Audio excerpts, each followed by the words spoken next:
Where's he at? Was he only in the blue side? That's still.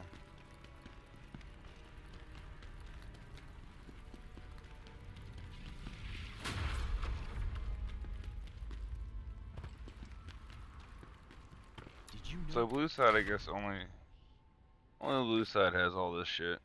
I guess.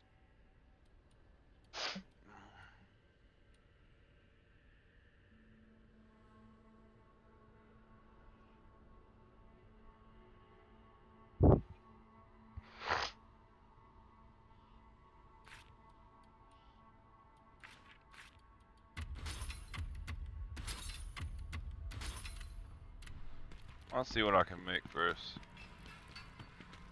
Yeah. Thanks.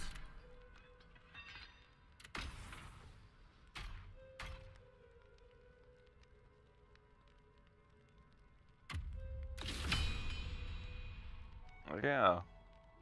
Okay.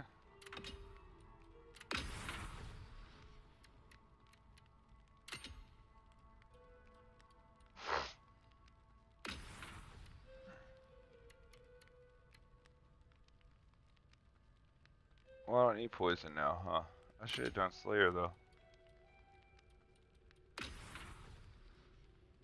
I might do. Oh man. Just depends though.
Whoa.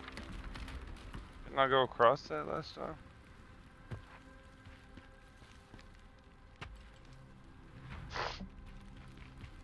Strange. How could a city as great as Polemian end up like this? That means someone strong was behind this. Oh, you guys aren't in, right?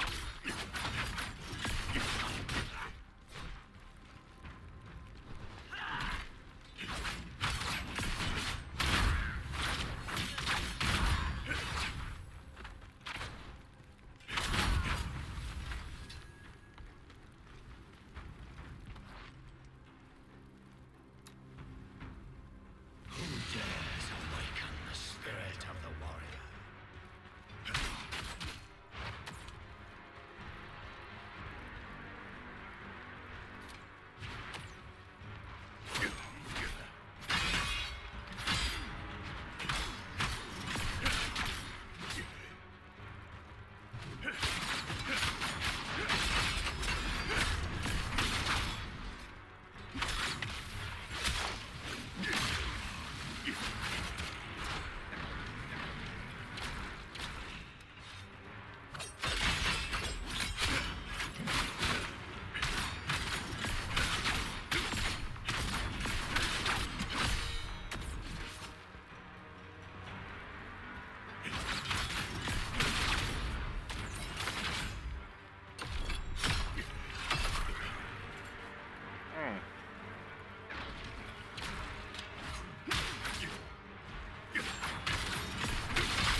So is this gonna be the fire area now?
No way, I actually.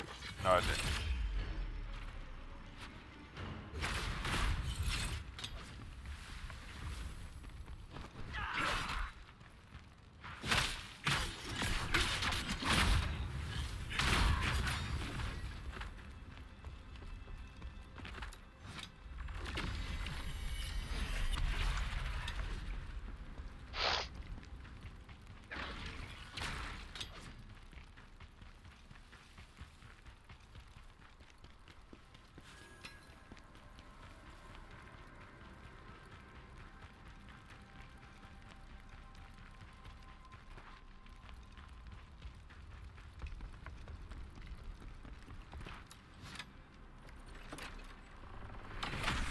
Yeah, sounds about right. Yeah.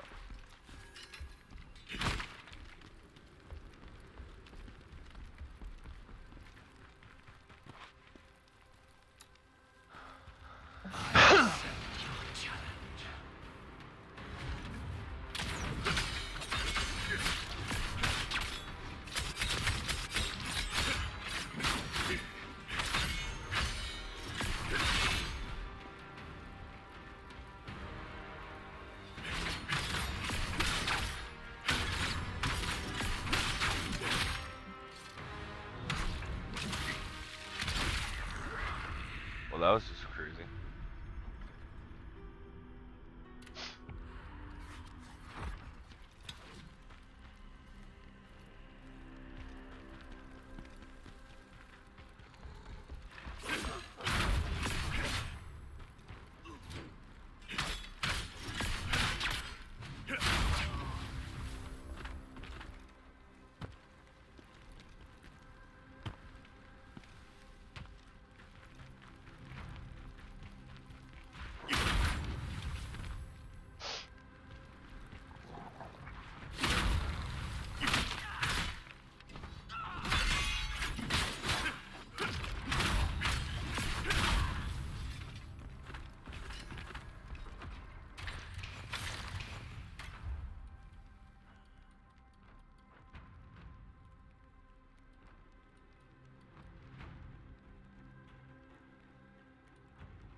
How do you use this?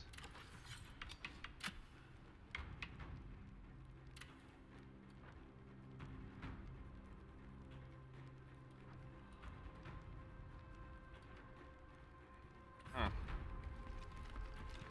Where did my web? Oh no, I accidentally used that. Oops.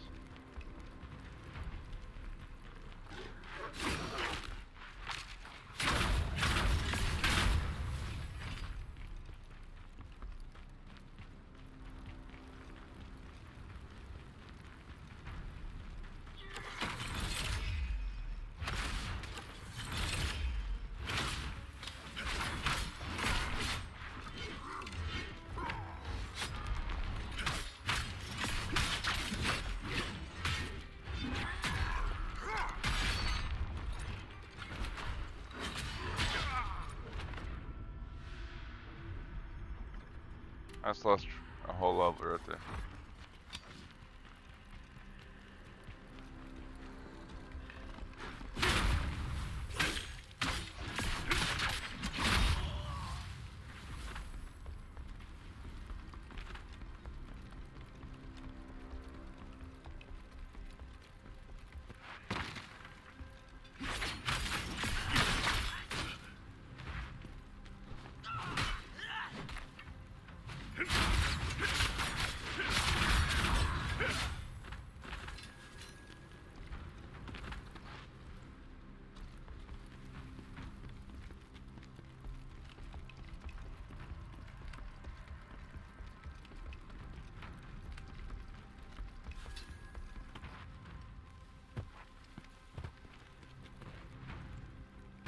Oops.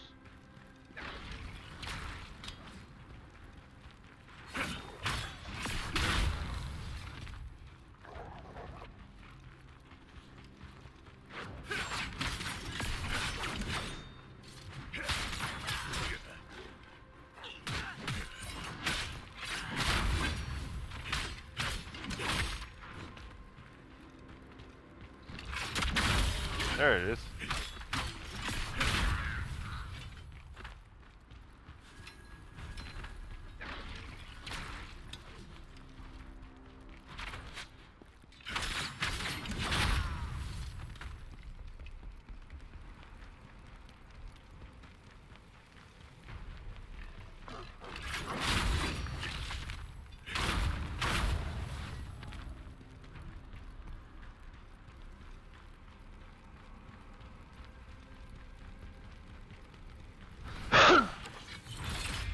These things hit hard.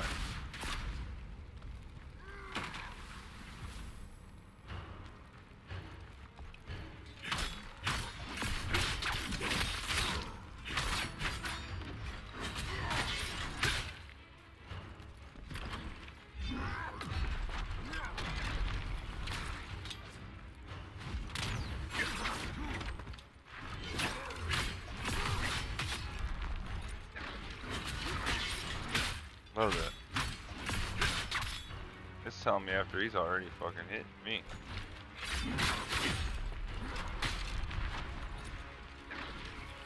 Cool.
Oh, that's not good.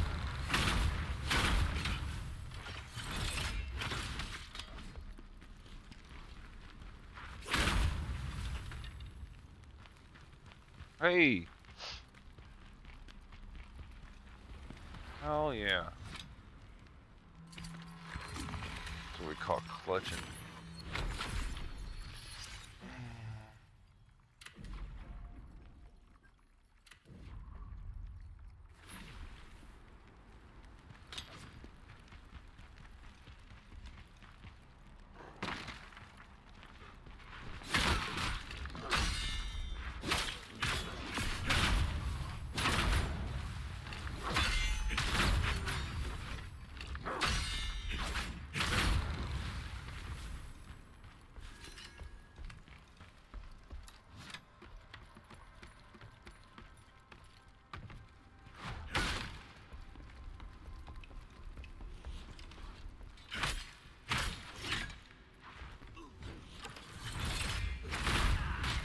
Stay out of this.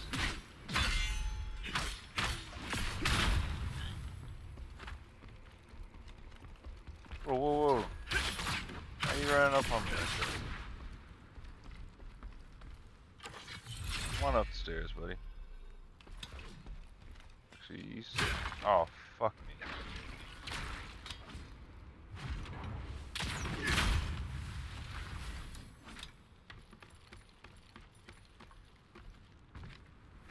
Fix that real quick.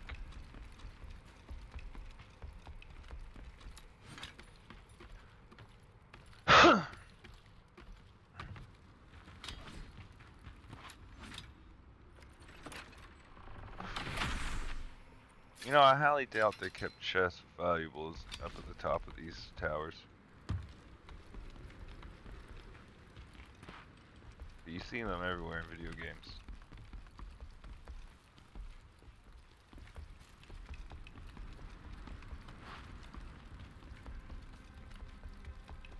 I'm be in a life and death situation on the tower. Be like, if anything, video games have taught me anything, we need to make our way to the top of this tower to get supplies.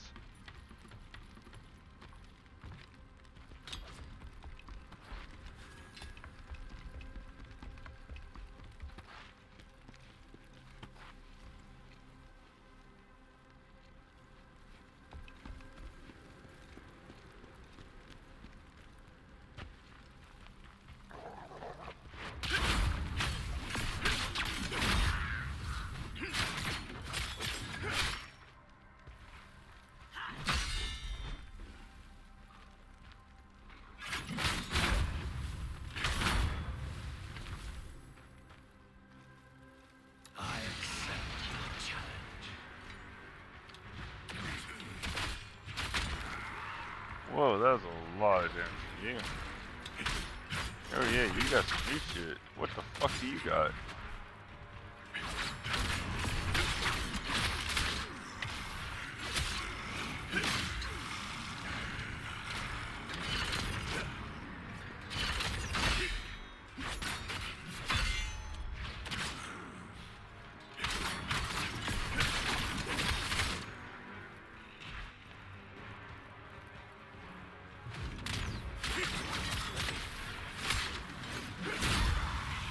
Lay down, son.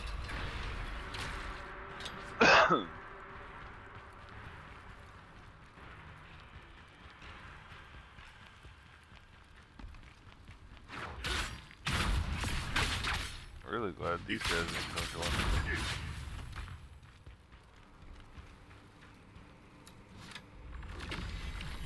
Frank, you not have a father. How could you be so cruel to an old man?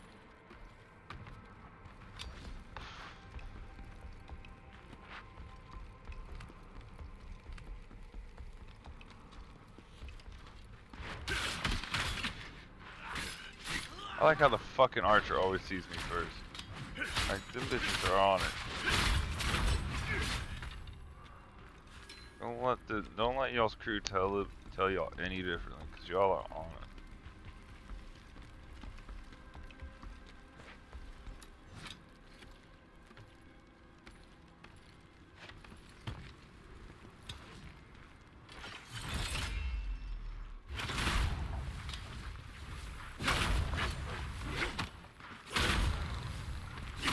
got a torch. I meant to do that. And that torch has some history.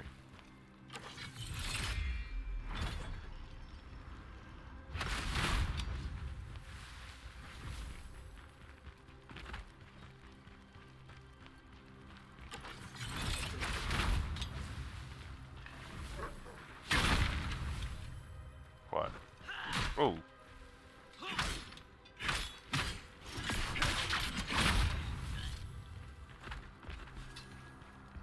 I always like whenever that ends, that stab ends against a wall.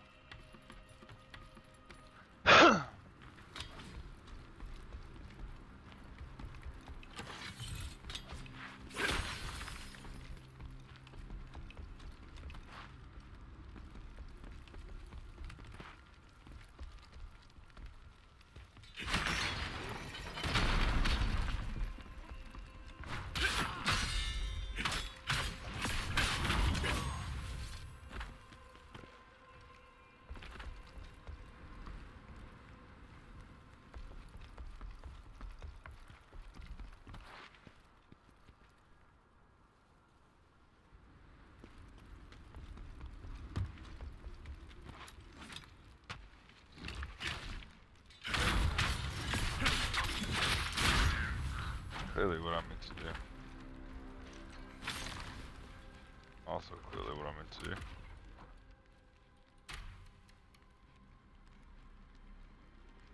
Wow, 10,000, damn.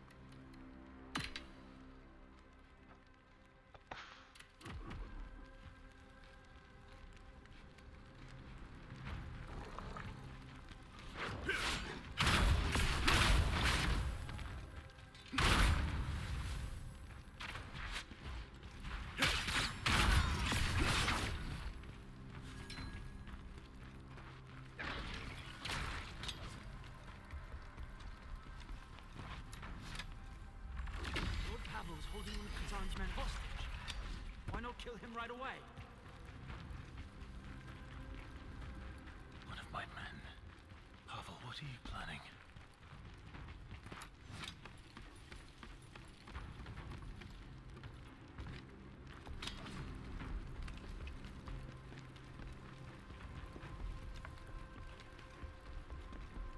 That's where I came from.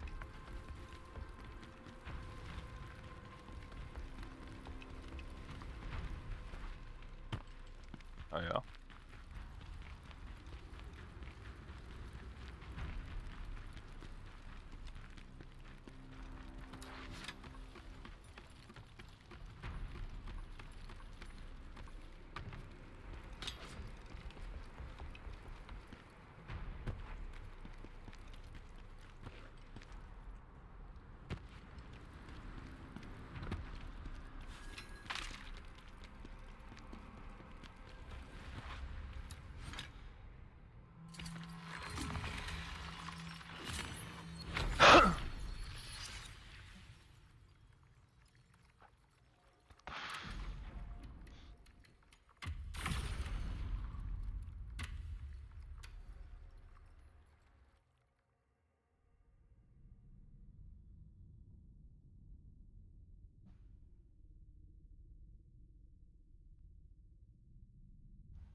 Helios. Helios. Helios. Where you at?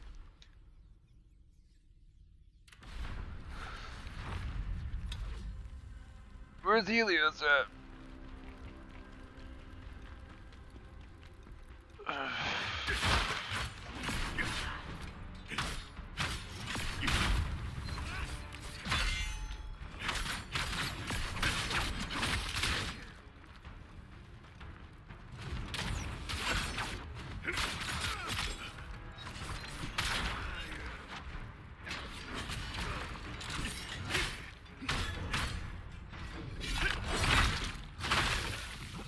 hell yeah, is that the special brutal execution?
Oh, I didn't see that earlier.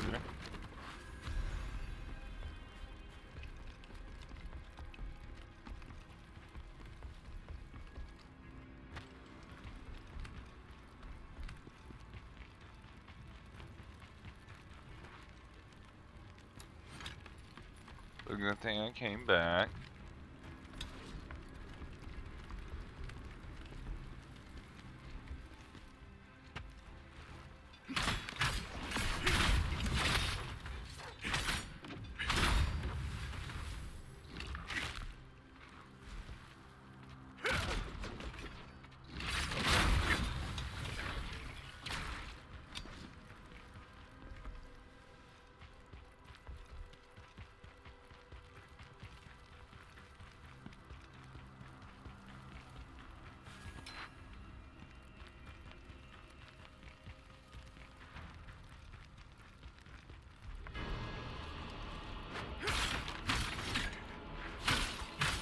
Oh, this is not good.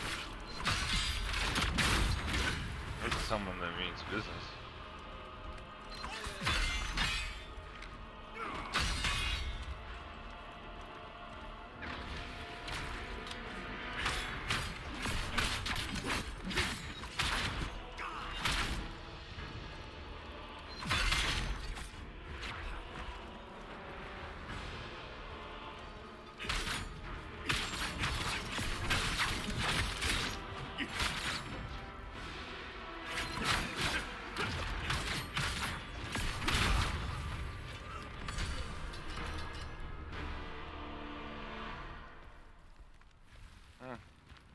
Well then. Plenty running into you here.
Ah, I missed it.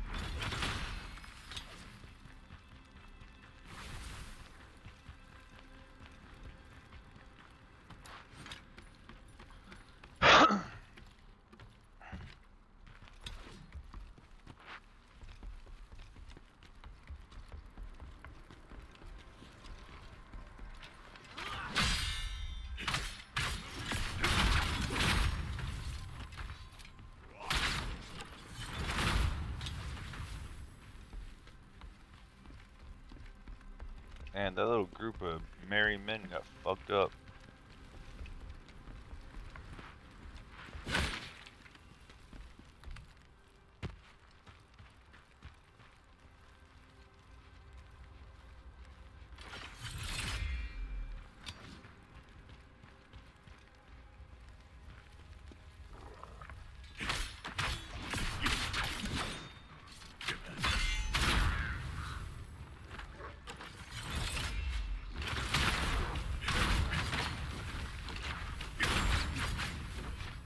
Man, that was just luck.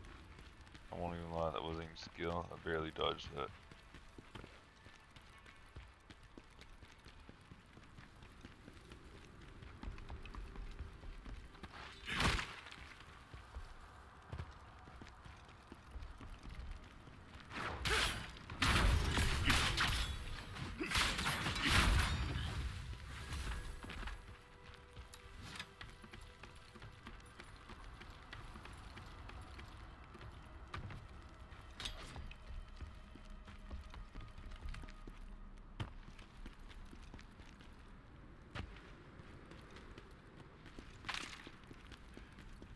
Wow, and I made it all the way back. Nice.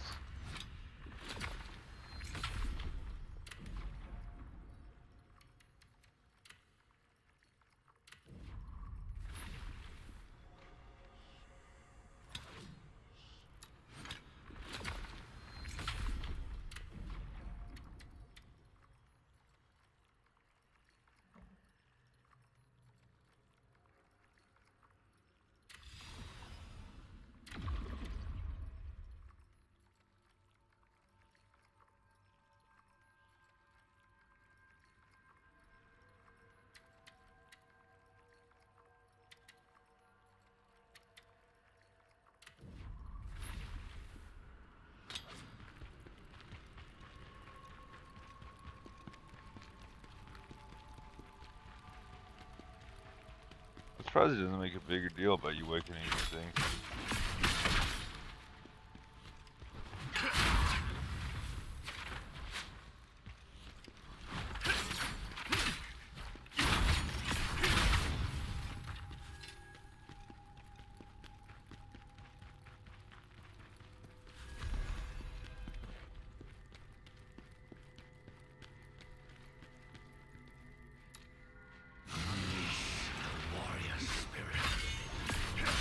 I just remembered I missed Bard last time.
Now you have fallen to.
Damn, I killed that dog that already attacking.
Come on, something good.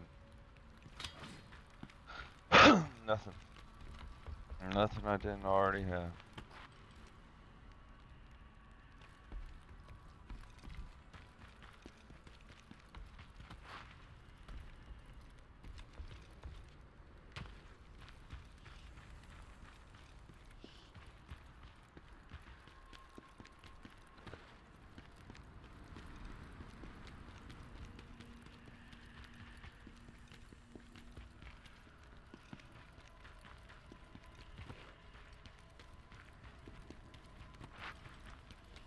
Well, fuck, might as well rest of this, right?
Wow.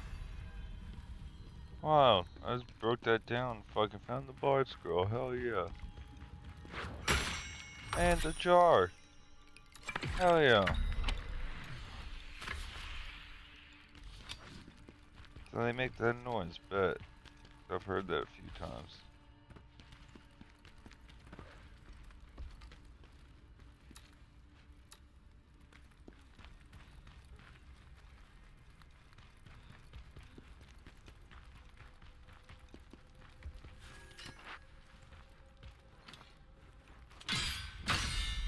I thought you were like that guy in there.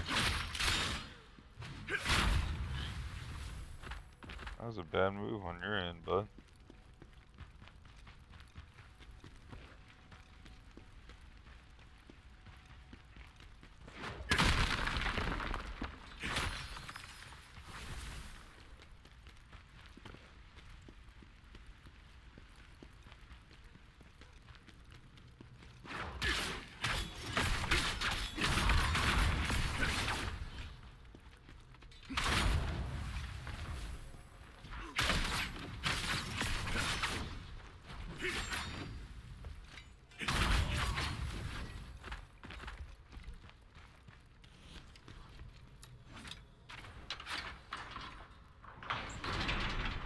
A good thing about that.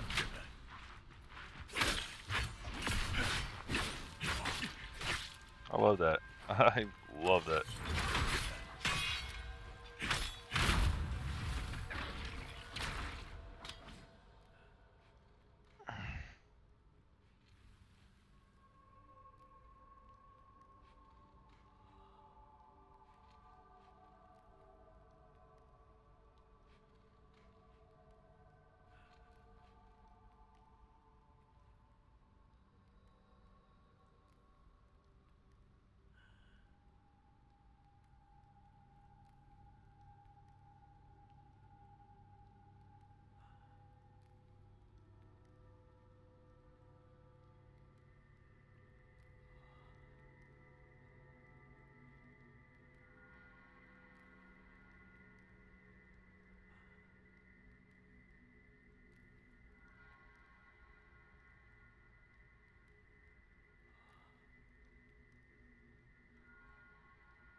Dude, I wish there were sights in this game, bro.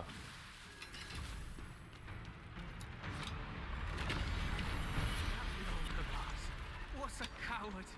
I heard he's skulking in the castle cellars. Like, I want a Souls-like that has fucking scythes in it. Like, oh, that'd be so cool.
I know where that goes.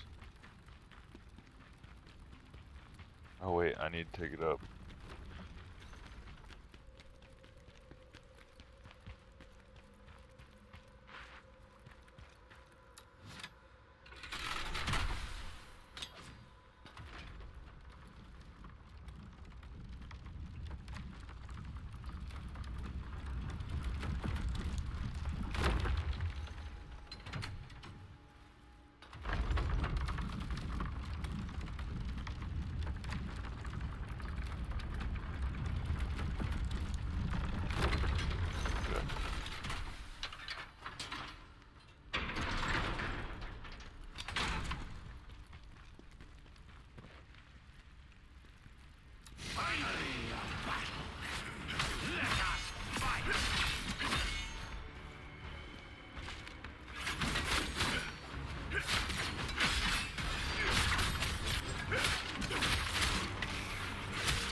Did you...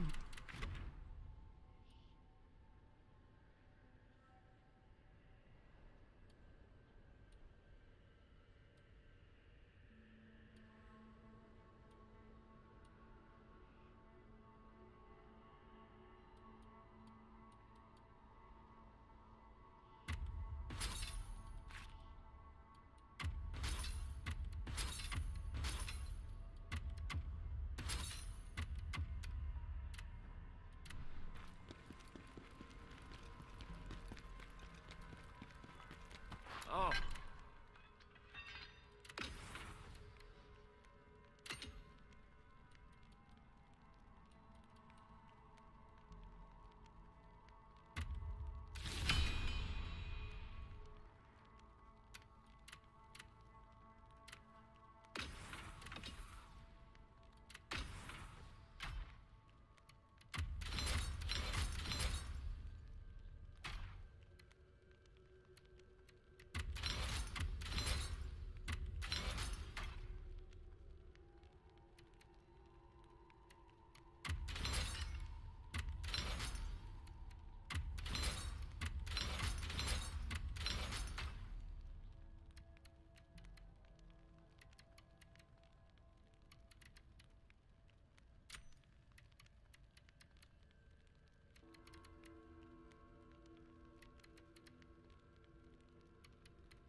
Thanks.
Thanks.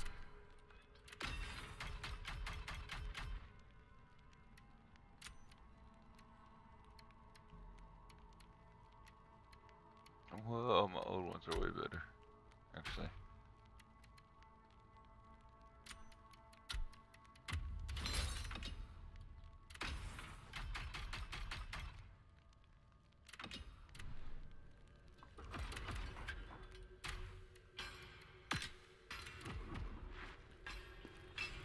Thanks.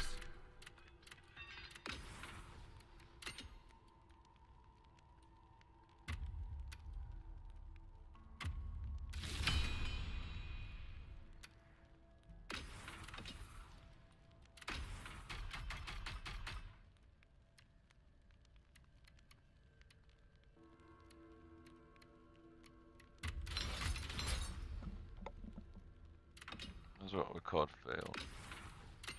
Failures. There you go.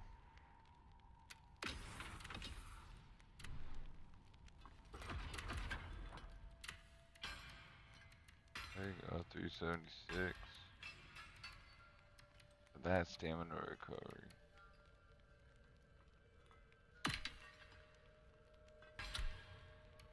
Keep it for now. What's this Fallen Guardian shit I keep seeing?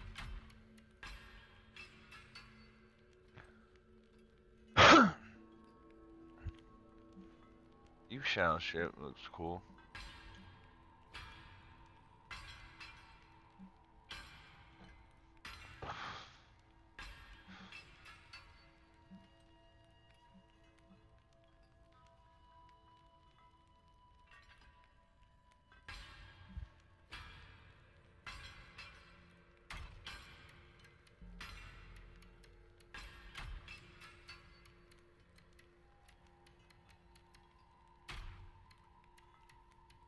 I don't have enough of it.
Damn it, get off it.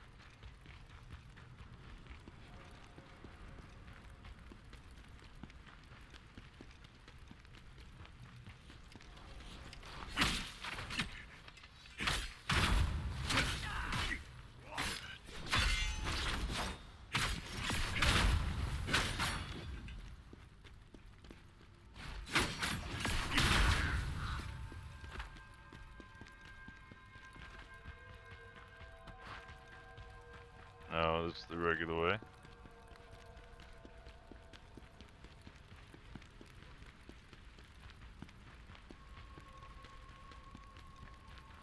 I swore it's around this corner somewhere.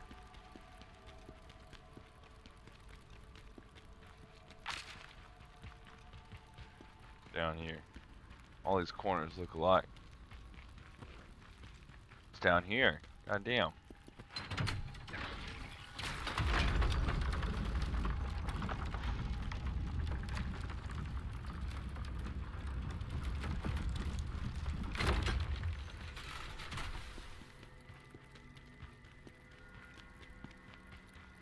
Wait, I don't want to fight.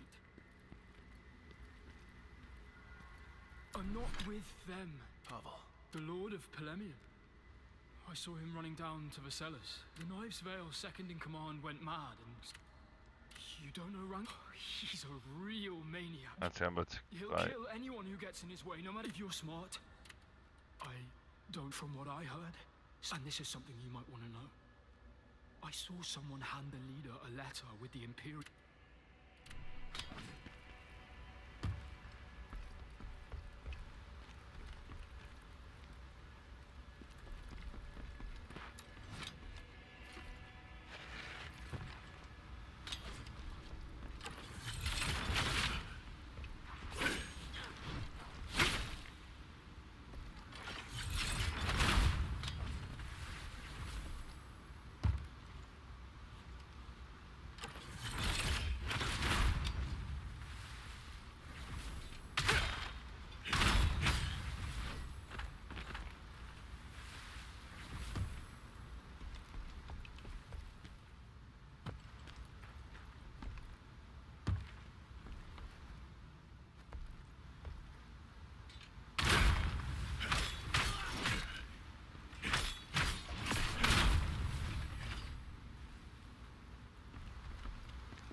Earth. So we finally get some earth.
There we go.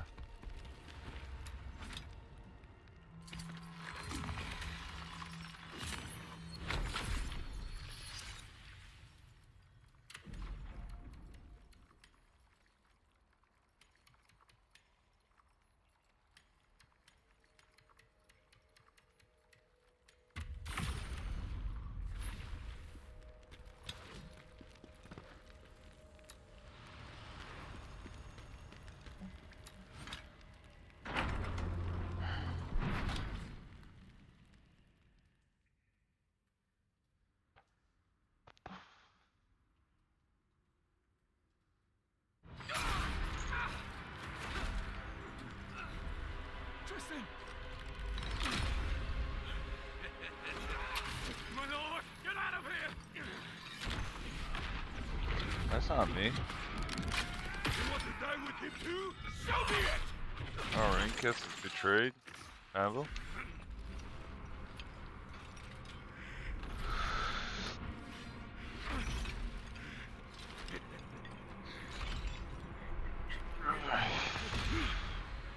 Stubborn old fool. What are you looking at?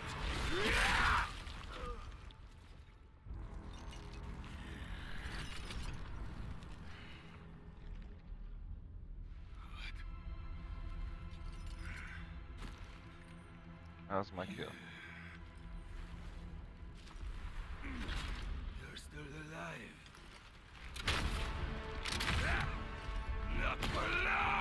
fuck is this monster a weapon ass? The lacquer will be ours.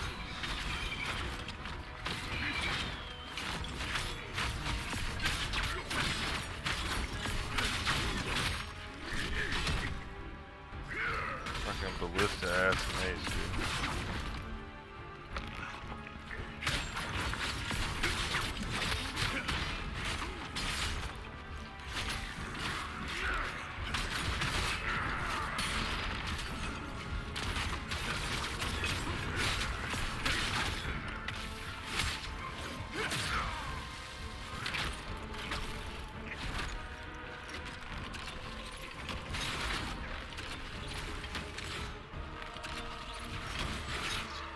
What?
I don't know about that. I probably should dodge that.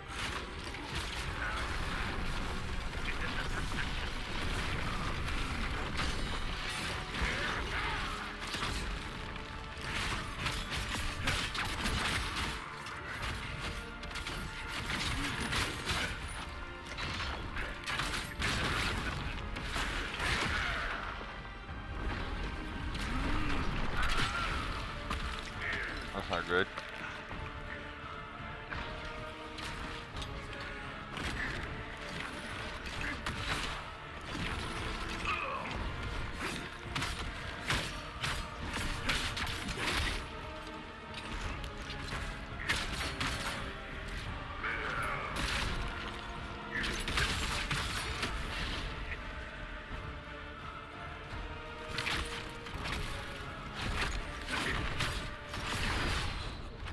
Damn it. Why was my dude just stopped attacking with me? We almost had that if he would have kept attacking.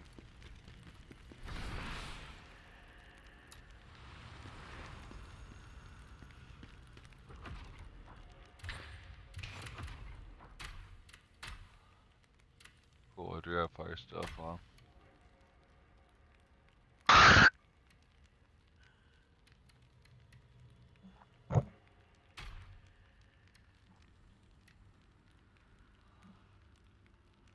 Nothing comes with fire resist, only poison resist.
crazy. He just targeted him the whole time.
Damn it, dude.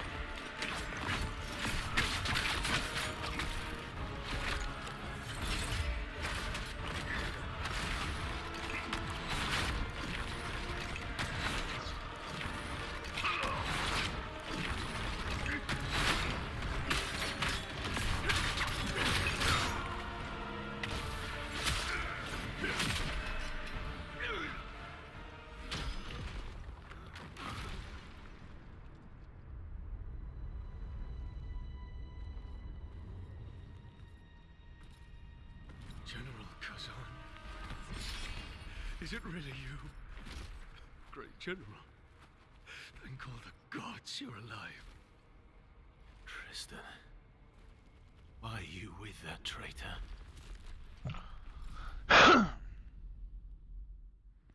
No, you don't understand, General. Pavel only pretended to betray... I do not believe you. Why didn't you... At the Emperor's command, we were sent to quell the border conflict. Yet found all quiet there when we arrived.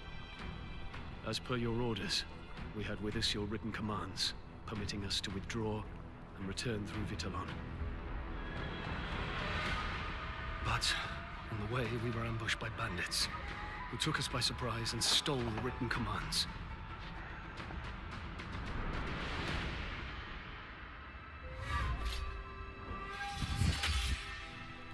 It was Scalpel, who was scouting nearby, who saved us.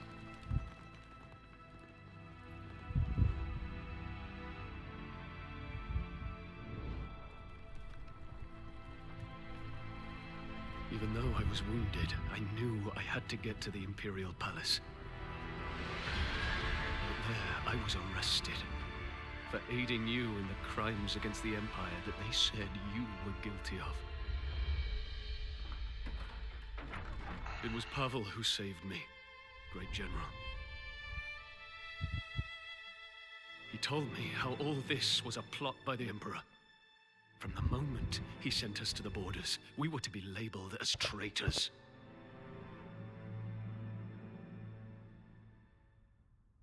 I swear to you, Pavel is not your betrayer.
Fuck, Time for dude, regrets so we just later, watch General. Pavel get his brain smashed I in don't think those for no bandits reason. were acting on their own.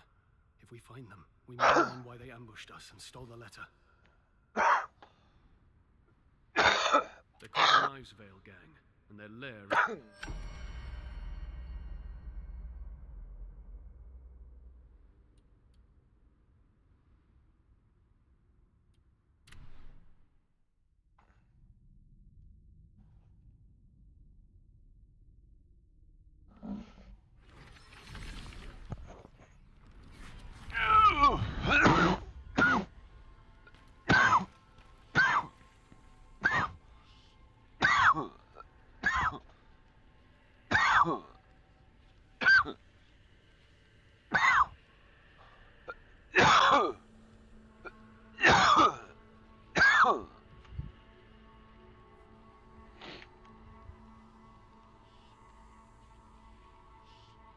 Well, that's another area completed. Lord Pavel, it's the only reason only he had... This Can you can't do go anything on. right? No. Being He at a least lord brought of some the shit to Empire, the place, y'all. He's earning his keep over here.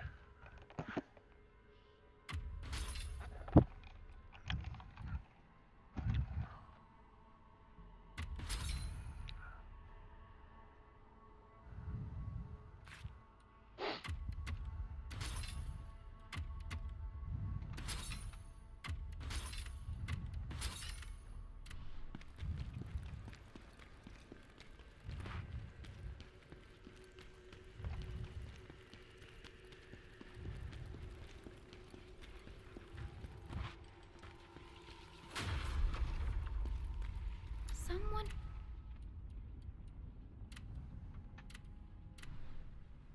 Mortals can't see beings from the...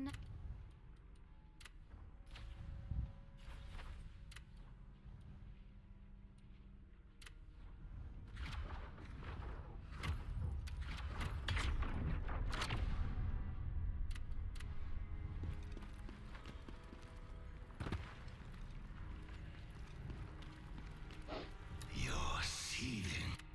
Use the befu.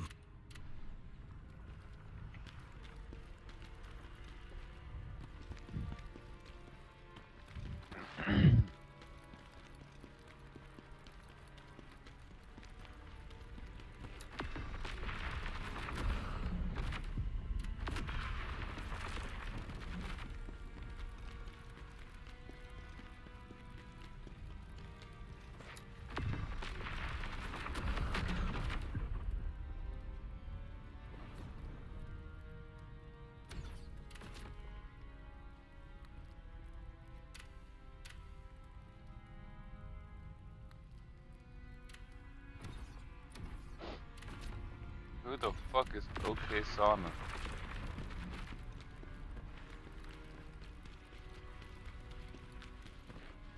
Someone made it to the realm of the living.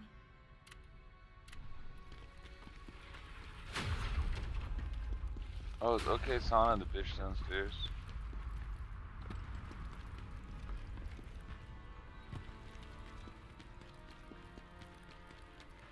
There's something you Yeah, it is. Which?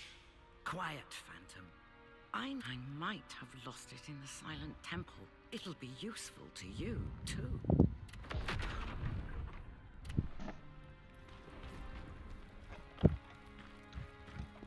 You know what's gonna be useful? Is I can find the Lost Soul scroll at which place. That's one thing I did read.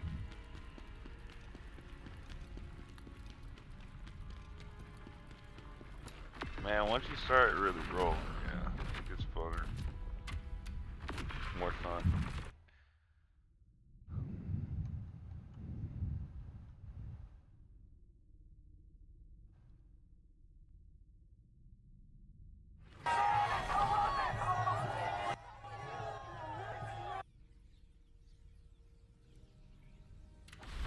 What are the odds? What are the fucking odds?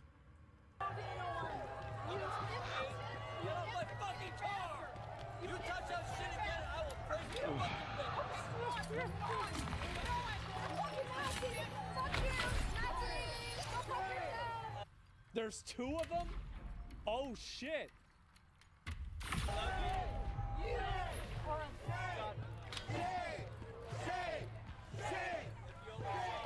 I feel very, very Feels sorry. different to the others. The Kaleido bones. It's actually so sad that The natural order of things. the energy that comes out of this protest, it's so pathetic, bro. It's actually pathetic. What energy? Like this is embarrassing. It's desperation vibes. It's like I'm trying to think like what is this? I really got to think about like what the best way that I can explain this. It's just embarrassing, bro. It's so embarrassing. Which is the finest work. And it would be very useful in our mission. How much do you weigh? We need you out of the room. So 3 Karens at the same time. Ooh, this one's strong. Ooh, he is strong.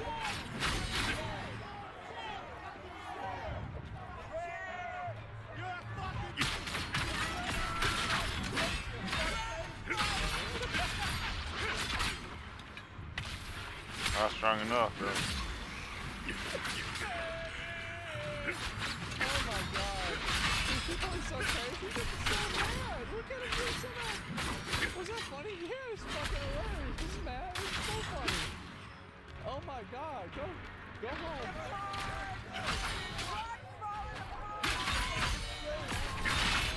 Jesus Christ. I think that the reason why there's a lot of boomers and old people that are in these protests is because Elon Musk represents computers, and they probably never liked computers. You know what I mean? I think that's just really the way it is. It's logic, yeah. No, you ever think about that? Everything's computer. Yeah, that's the problem.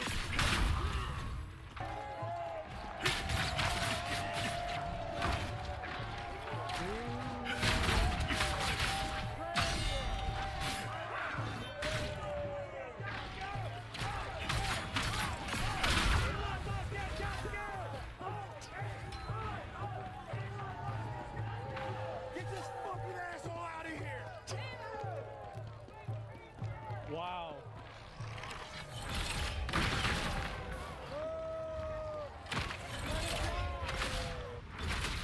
Dude, our folks, this is so embarrassing, bro. Like, it's so embarrassing.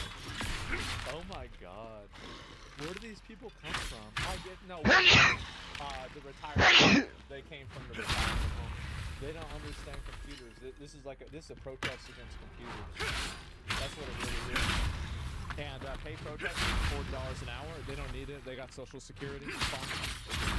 And it's funny is people think that anything else in voting Democrat means being a Nazi. Yeah, it's not. At least they're not violently standing in the middle of the street, though. You're right. Yeah, they're just being annoying. Like that's why it's fun to make fun of them. But like, yeah, that's about it. Get a job. Protesters on a working day. Yeah, I guess so. Why are they all around the same age? The reason why is because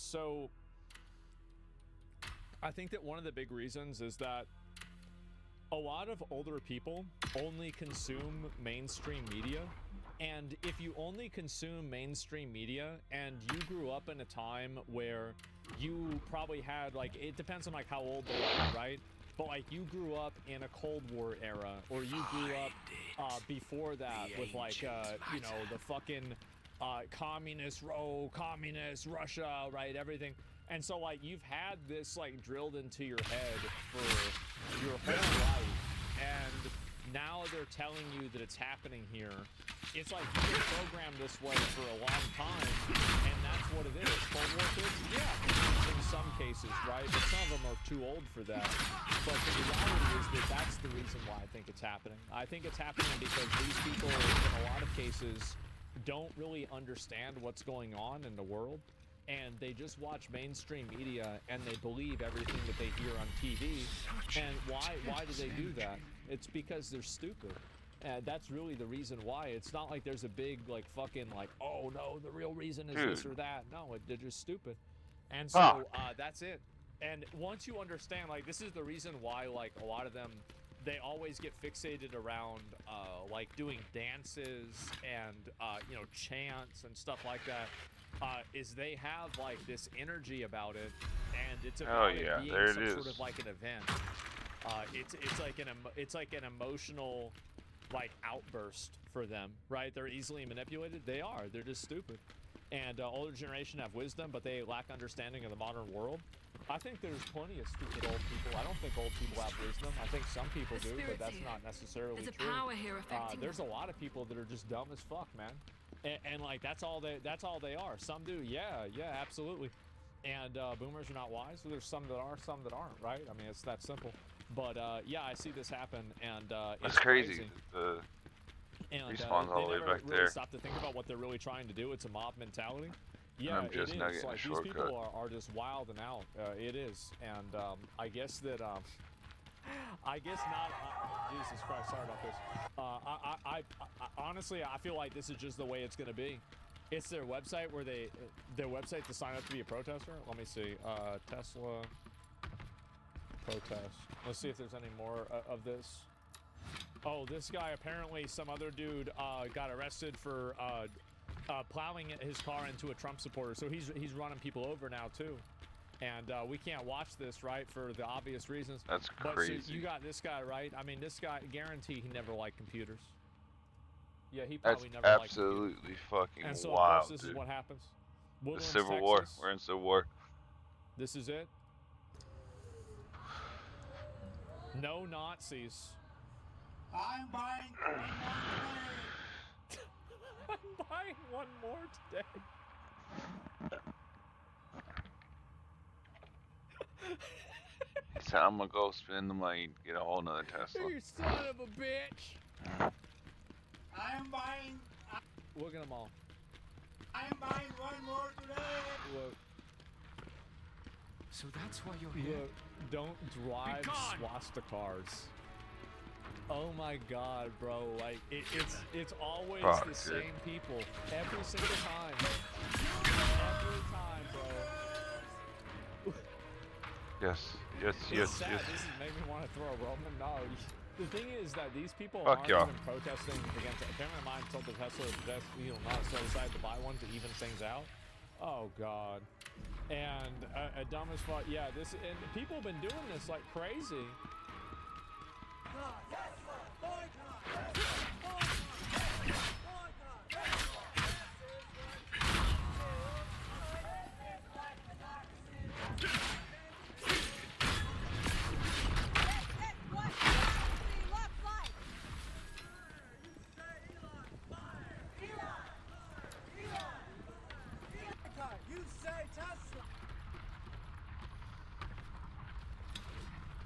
Yep.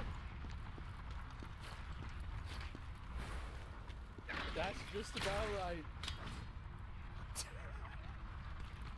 Fuck. Oh man. Oh, damn, it's crazy. Yeah, wow. Best country in the world. I don't like what democracy looks like. I'm scared. I guess so. It's cringe as fuck. It's so embarrassing. Yeah, democracy is really scary. I not realize how ridiculous they are. I really don't like this one.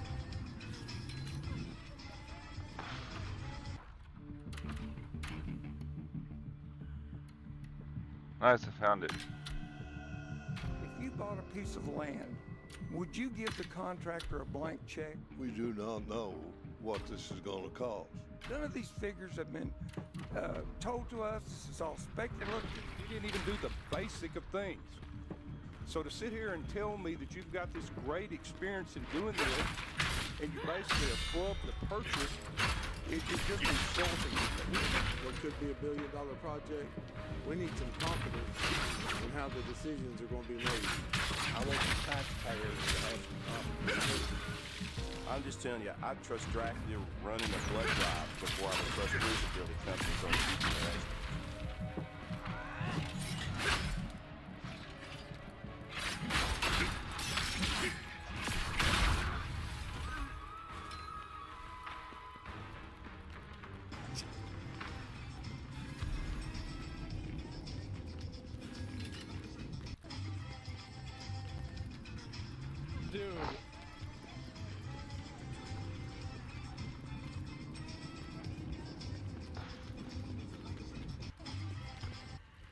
I'm about to rip my eyes out. I don't know where these people come from, man. I really... Oh, man. I just don't know what to say.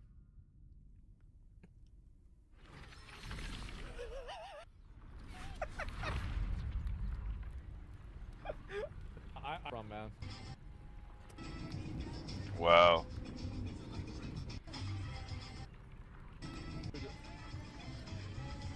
What is this, dude? Dude.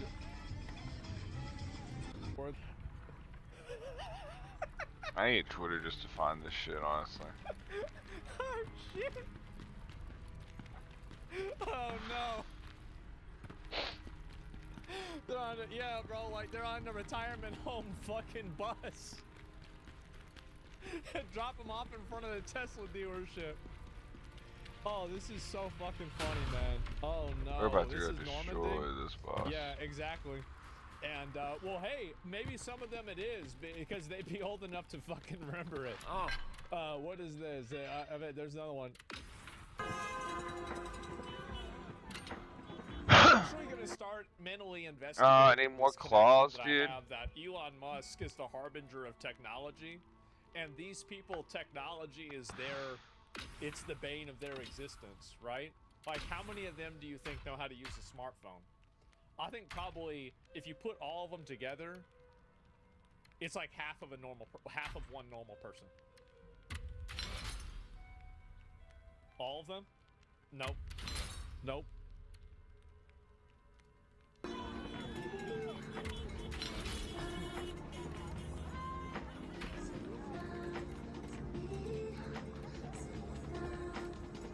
You gotta admit though, right? Dude, I the evil cackling in the background just gets me.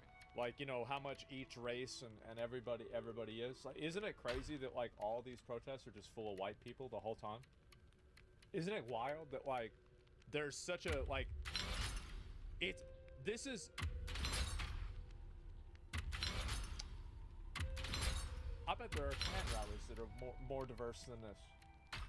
I guarantee you, like, there are probably white supremacy rallies that are more diverse than this. And no, but you can guarantee at least, right, Kanye will be there. That's one. Okay, you got one right there. So they're winning.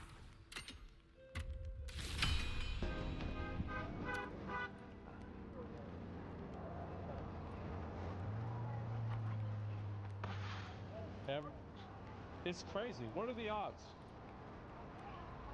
What are the odds? What are the odds?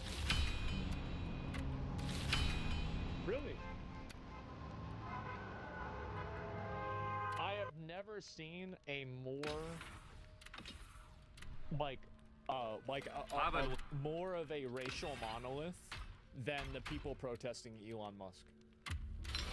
Like, BLM was more diverse. I mean, fuck, Charlottesville was more diverse. How the fuck did I get treated charged? Now you want DEI? Yeah, where's the DEI for these protests, guys? I'm not seeing a lot of representation here. I think you think that maybe they're racist? Maybe that could be it. Bring out a mobile casino? Bro.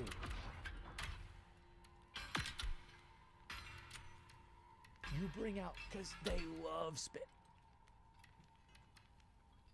We gotta hit it. Oh my god. Bring out slot machines. Yes, bro. You bring out the slot machines. They gotta cook themselves. This is smart, man. This is a really good idea. True, old people love gambling. Yeah, that's smart. Damn.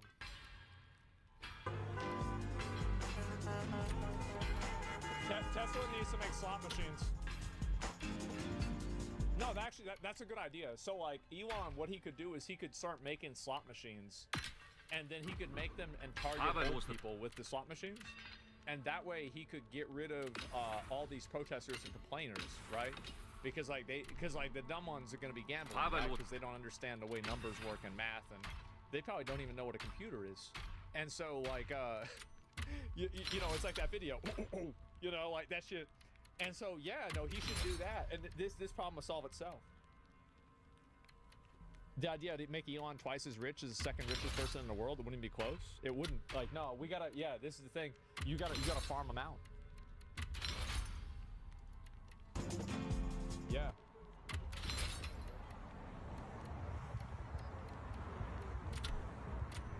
Almost tried to break that down. Yep.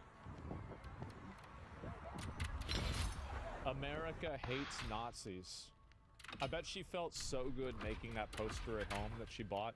You know, she went and bought this at Hobby Lobby. And like, you know, was like writing it out with her, you know, little fucking markers. We hate Nazis. Oh my god, dude. Think anyone's gonna even think to fucking make a sign like this? We're gonna be so investigation into this idea that the reason this is all just a proxy because of these people don't know how to use technology. This has got to be one of the funniest things that I think I've ever. No.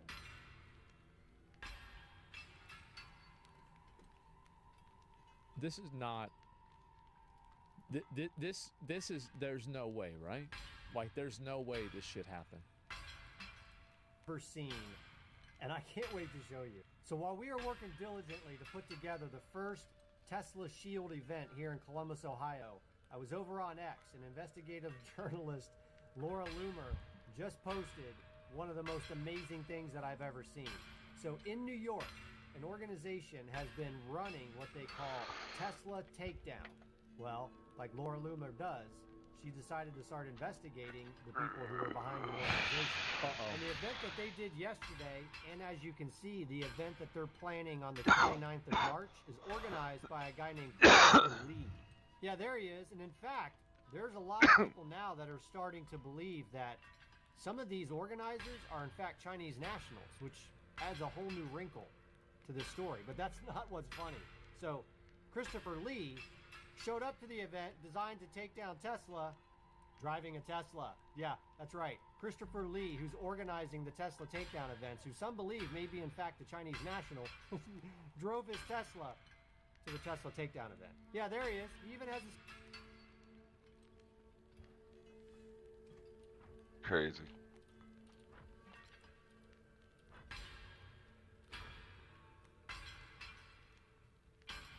What the fuck, man? Oh, so it's use Spirit Girl. What the Or fuck? you can use that, okay. How is this happening? How is this real? I don't even understand. Sticker, look, anti-Elon Tesla Club on his Tesla. Right. His Tesla. So in case you were wondering, these people We're gonna go don't run give that a crap few about times Tesla. to go get this. And I'm going to help you understand armor. why they're doing this. It's very simple. And it's really not even about Elon Musk. Next up before Elon I Musk just go happens to fight be the this dude. biggest target that they can find. What is it? What they're attempting to do is to send a warning to every single person that sits on Donald Trump's cabinet in his administration or could be used effectively to take down the deep state. The goal is to show them that if they can get to Elon Musk and they can destroy his business, Buddy, I'm and they here can in steal your his wealth, armor then they can do it to to anyone. kill you. I think this is true, but I would say that it goes even farther than that. It's not even a message to the people in the I need to administration. switch. It's trying I'll do to. one round with this, You're but- trying to make people afraid of supporting a idea or a person by attacking them proactively, right? Yeah. I don't know if we have a word for that. That's the whole plan of this Tesla takedown. And that's exactly why the American people need to stand up against this fascist attack against Donald Trump and his agenda. This isn't about Tesla. This isn't about Elon Musk. This is about stopping the Trump agenda through fascism. Join us Saturday, the 29th in Columbus, Ohio. And if you don't have one of these events, It's crazy, bro. Like, backlash is gonna be wild. Oh, that's a nice car. Damn, that's a oh, fuck, that's a what is that? It's a fucking Camaro.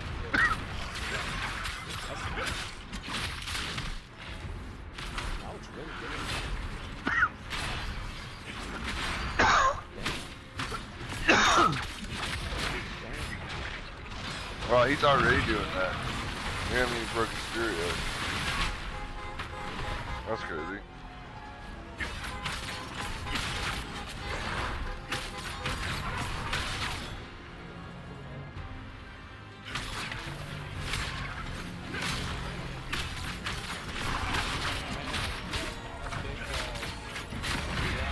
Because it's more of a life thing than a Jesus Christ. dagger. You can Can't tell about that dagger. these are counter-protesters because they have That's the crazy. flag. How much damage I just did on him right there?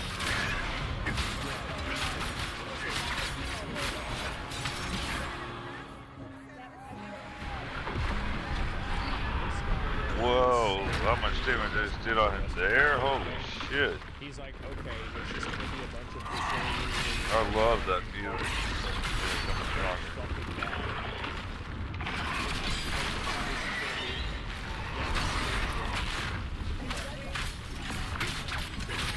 Easy job, yeah, the easiest day of his life.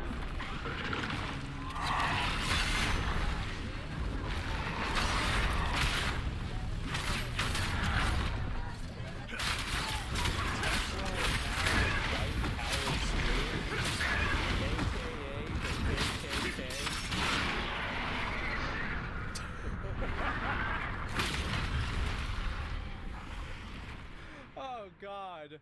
Project 1939. Make fascists afraid again. Shouldn't it be 1945? I destroyed him. Like, I don't understand, or like, wait, no, 1930? Yeah, well, no, like, 45 would be whenever the war ended, because that would make them afraid because they lost. Or 33, yeah, it was a 33, 31, 35, I forgot when Hitler, like, took power, I forgot. But 1939 doesn't even make any sense. So what are they saying? They want to invade Poland? Because that's when they invaded Poland. Yeah, what? No, but like I just don't get it. Like I don't understand. It doesn't make any sense. Look. Nobody knows really. It's nuts, man. Honestly, like I see this and it does make me want to buy a Cybertruck just for the content. It does. It's the same thing. Yeah, bro. Like exactly. Yeah, it does. No, I would probably not buy one. No, my rule is that I'll be real. I'm not about any sort of fancy car. Like if I was gonna buy a car, I'll tell y'all the car I would buy. Shelby Cobra. It's just that simple. It's just that simple. I'd buy that car. That's what I would buy. If I could buy any car, I'd buy a Shelby Cobra. And that's it. And it's a truck, yeah, whatever it is, right? Not fancy. Well, I mean, like, but I wouldn't because it's fancy, right? Yeah, I would not get into it. Which one? I don't know. I'd probably try and find one that's not $4 million, right? I mean, some of those fucking things are too expensive. I know you can get a body kit for it that's like, you know, way less, but I don't know. And not Ford GT. I mean, I had a Mustang before. I mean, I thought about buying a new Mustang, but. I just don't want to like the car that I have now. Like I have like a C fucking 300 something like that, Mercedes, and like it's a nice car, but it doesn't stand out. Like I don't want a car that stands out because I don't want people to be like, oh, that's where he is, right? That's him. Like Emmy has a car that stands out. Like that's like a blue Corvette. Anybody see a blue fucking Corvette? Like I'm not about that. I don't want people knowing where I'm at, being able to notice me. Can't go incognito. No, and like I have people recognize me a lot, and like it's not a big deal. But I still don't want people to see that, right? Like that's another thing. I just want people to see that. Like, and I don't have a problem with people recognize me or anything like that. Yeah, they smell me. Yeah, exactly. They're like, oh hey. No, but that's not what happened. Going incognito? Yeah. No, I don't know. Like, I don't know. I'm just a normal guy. I don't take it that serious. Super humble. Yeah, not even really because I'm humble. I'm not a flashy guy. That is crazy, the amount of damage we just did right there.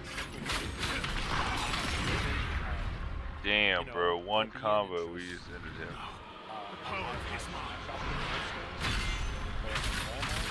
This is my first time ever actually having this guy come over.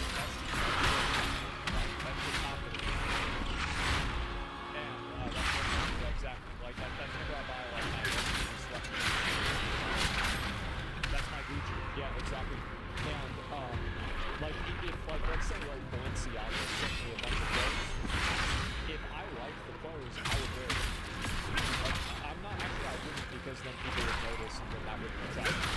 So I just can't still do it. But like if you would wear it, I just but like the 30 years ago, yeah, maybe like I don't know, like I'm about to keep this thing alive. The whole thing. Yeah, I do that. I would just if I would be the same guy.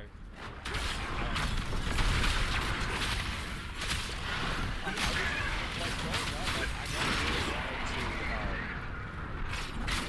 never really wanted to like have like a bunch of like bitch like people stuff. I thought it was because like I thought about like cars, we used to throw rocks at cars in a bus stop, right? Like that was my favorite thing, man. Is I would get a Powerade at 6th period. I would drink that shit all the way down. I'd finish it at the end of school, and I would wait at the bus stop, and I would fill up the Powerade bottle with rocks, and then I would take the rocks out of the Powerade bottle while we were riding home on the bus, and I would give them to myself and my friends, and we would throw them at cars. And I would think to myself, I was like, well, if I hit like a Lamborghini, like that's like probably like a $10,000 repair, right? And so dumb, yeah, I know it's dumb. You shouldn't do that. It's bad. It's a bad thing to do. And but like I did it, and so like I wouldn't want to have that happen. Way more. Yeah, no, I was just. I mean, like I was a dumb kid, right? I mean, like I don't know what to say. So yeah, it's fucking retarded. Broken ain't fine. Yeah, of course. Yeah, we did that shit all the time. Yeah, we did that. We did that every day. Absolutely. Yeah, dumb retarded kid stuff. Yeah, exactly. Like, and by the way, I remember I had kids throw rocks in my car. I was happy. I said, thank God somebody's still doing it, right? People carry on the tradition. That's it. That's what you did back then? Yeah. We did that. Not every day. Sometimes we just scream at the bus driver. We'd scream at the bus driver and sing along with the songs. And just yell at people. The leader of the Dragon Kid. Kids Dude, gonna be all right. Yeah, I would have been like, fuck it. Giving work to car repair people. Yeah, we're trying to inject the economy with we're trying to. I would have bullied Aspen, and I was a kid like that got bullied. An injection to help it, make it better, give people things to do. No. We had people who should have been on a short bus on our bus. They claimed there's 10,000 people, but they got all the cell phone data and they found there's 24,000. So then that's good to deal with that. That sounds normal. But they also said that a huge number of these people had been to 20+ events and a lot of other different, like, progressive events. And it seems like, at least in some of them, Nice turn. Do better this time.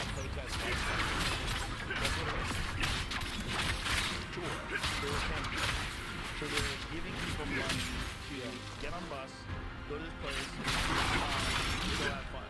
And so you're doing something different, right? You're pretending that these people are all coming out to see you. But they're coming out to see you because you're giving them money.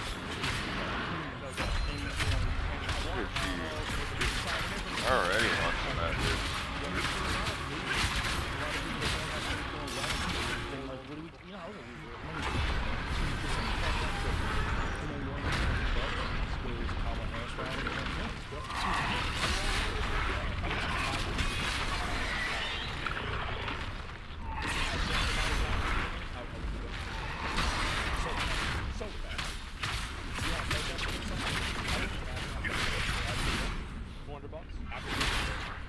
$100% go with no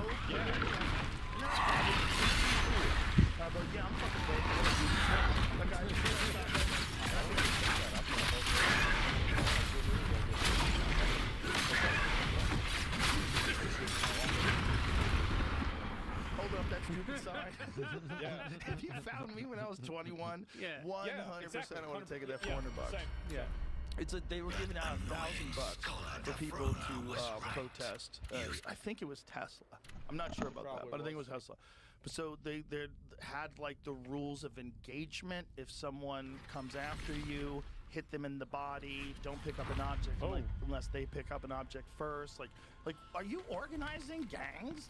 Like, are you guys paying money for people and then literally saying to them, here's what happens if you engage in violence? Like, why is that even on the table? I thought you guys were peacefully protesting. Like, no, you can't be peaceful. They can't be peaceful because they're right. Who's going to get how many pro-Tesla? I'm pretty pro-Trump, but pay me $1,000. I'll be at a Tesla dealership right now. Yeah. Fucking hooligans are out there. I mean, that's a lot. Look, let's be real, right? Is it fucking zero? I have not seen a bunch of pro-Tesla gang members out there. So what are you gonna encounter with this anti-Tesla movement? The police? Like, who's gonna stop you from doing? Who's gonna engage with you? Like, you're kind of talking in a way that at least puts it on the table that violence might take place, and you're paying people. Yeah, and because they destroyed language, now it sort of logically makes sense, right? If these people are Nazis, if you actually thought they were Nazis, right. Like if you actually thought Nazis had taken. Well, this is how it works: is that their speech, like from their perspective, Republican speech is violence. Their speech is resistance. Their violence is speech. Nazis are people who are not seeing their point of view. And saving democracy means setting things on fire when you lose a vote. That's right. Over your country, you'd pick up a gun, right? You shouldn't need $1,000 and free lunch. $1,000 and free lunch is crazy. You need to smooth things over, make it easier. You need to subsidize your movement. You know what I mean? Yeah, I would have a hard time doing $1,000 one. I'd be like, bro, we're going to jail. I'd be like, I'm not that stupid. I'll hold the sign. I'll go to the rally. But if I was 21, they said, look, $1,000, want to protest against Tesla? I'd be like, hold on. What happens if we get arrested? Like this guy's rich. Yeah. He light his fucking cars on fire, stupid. He's the richest man on earth. Like, what are you talking about? Well, it'd be easy. You want to do it because, like, also, like the Tesla. If you're like keying cars and Teslas at this point now, and you get caught, like, because you know, like that they have cameras, right? And so like you can just watch the cameras of other Teslas. And that way you know where you can and you can't be. So I'm not you just go my friend and in this one. look at the videos of what other people do and be like, okay, well, I should have. I can do, if I come from this angle and I don't show my face in this way, I can do it this way. Like, because that's the way I would fucking think about Archer. it, right? Like, I would read, like, because this is the way I would do, like, a boss. And like, wow. Is like, I would watch him react to it, I'd be like, okay. Yeah, so, okay, so Goddamn who's me, left, right? training an Archer. That's smart. Yeah, no, that's what First you would do. mission Of game. course. The camera's going to go outside the car.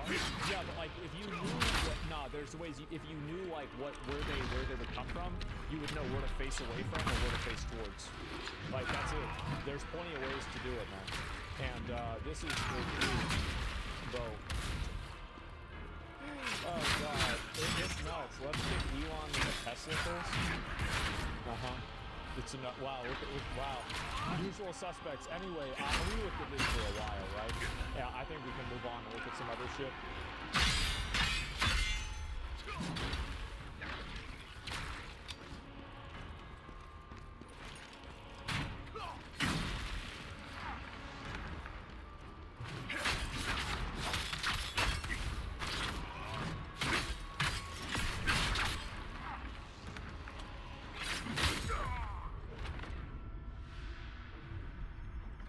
About to say, I think this is the last one.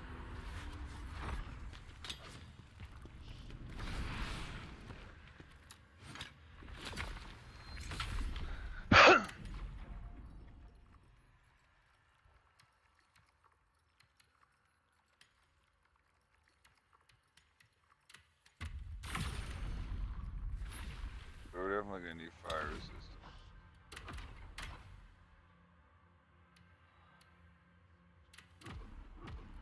Alright, let's see how they do this.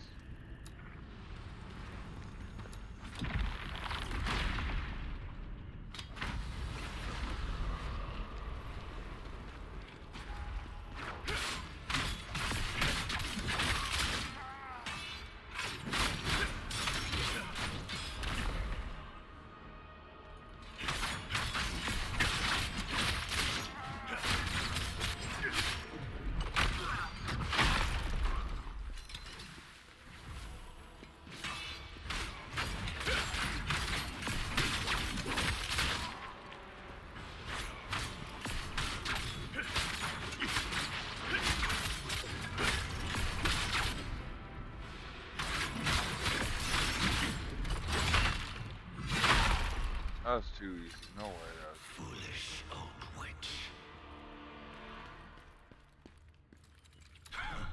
Finally. What's your... Come and see me as soon as you return to the crevice. wow, crazy, okay.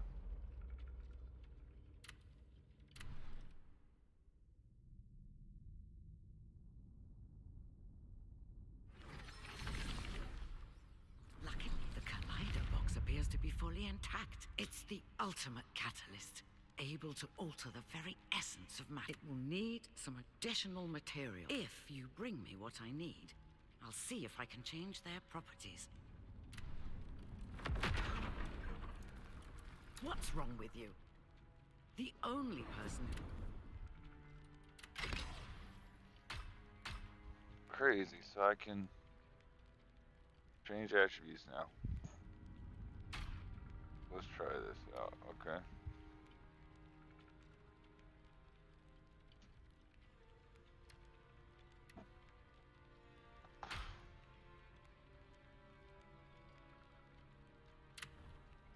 Oh, I can even choose which one. Nice. Regular defense. There we go. Ah, I love this. Awesome. So now I'll take this. Damage increase 1.5%. Go for better.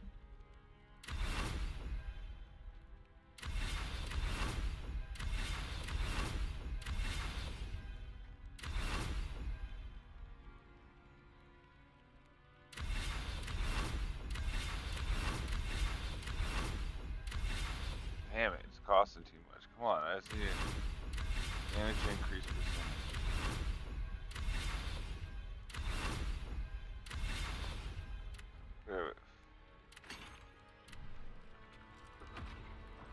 Good thing that I have an inventory full of these.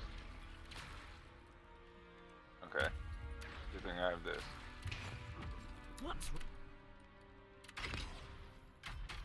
One more time.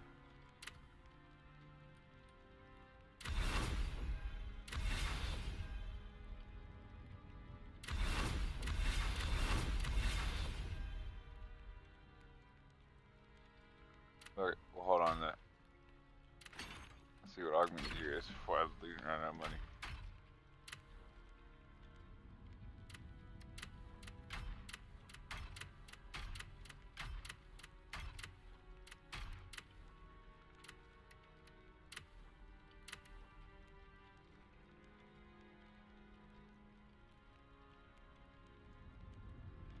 I don't understand what's happening here. I'm taking this and just leveling it up to level 63. Okay, that's cool.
Yeah, honestly, the stats on everything is pretty fucking good. Hey, that's why we just destroyed those bosses.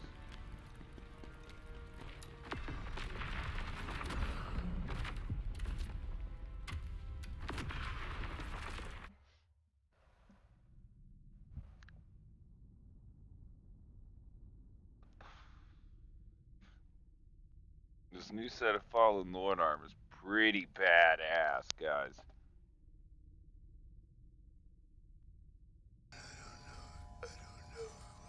The biggest problem with twist and horror is that oftentimes you end up feeling like you've already seen it all. Now, nothing you'll see can physically harm you. Nothing even surprises you anymore because you know what is fixing to happen. There's gonna be something bad in there, I can feel it. But every now and then something comes along that takes all of those previous twists, is able to combine them together to make something that you might just call the greatest twist in all of horror.